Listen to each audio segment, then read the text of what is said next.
When I come into a space like this, it's encouraging. It gives me a sense of belonging to see people like June Jordan and Ulysses Kay.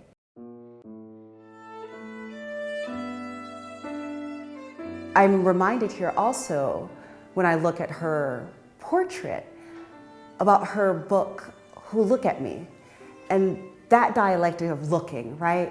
Who's looking at Black bodies? What do they signify? And reclaiming that space. We have a tradition at the Academy in which fellows have their portraits painted, and we've put those as a collection in the bar, and it's actually a wonderfully deep history. But the faces that are represented also represent the actuality of America in the early part of the 20th century.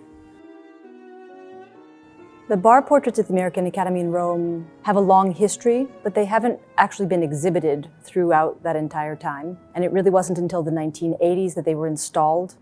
And that, even though people had been making portraits of themselves as fellows since 1899, that triggered a new moment of fellows making portraits of themselves, people in their cohort, or having other people make their portraits to put in the bar. This meant that there are several decades in the history of the Academy that are missing from that project.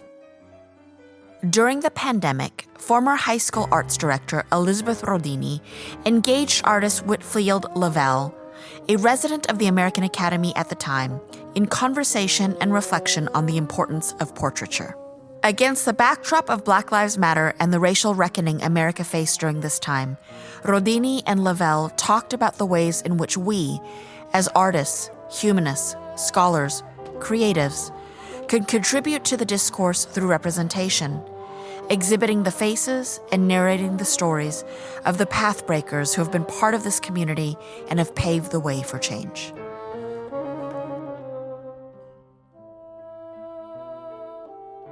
In 2022, Whitfield Lavelle generously donated 2 portraits he had made, one of 1948 Rome Prize Fellow in Musical Composition Ulysses Kay, the very first Black Fellow at the AAR, and one of 1970 Rome Prize Fellow in Environmental Design, June Jordan, the first Black woman fellow at the AAR. Both of these now feature prominently in the American Academy in Rome bar amongst the portraits of our fellow artists and scholars. Now, people at the Academy have broken new ground in all kinds of ways. That's the kind of person that comes here as a fellow. But Ulysses Kay and June Jordan also broke racial barriers, in addition to the exceptional, groundbreaking nature of their work.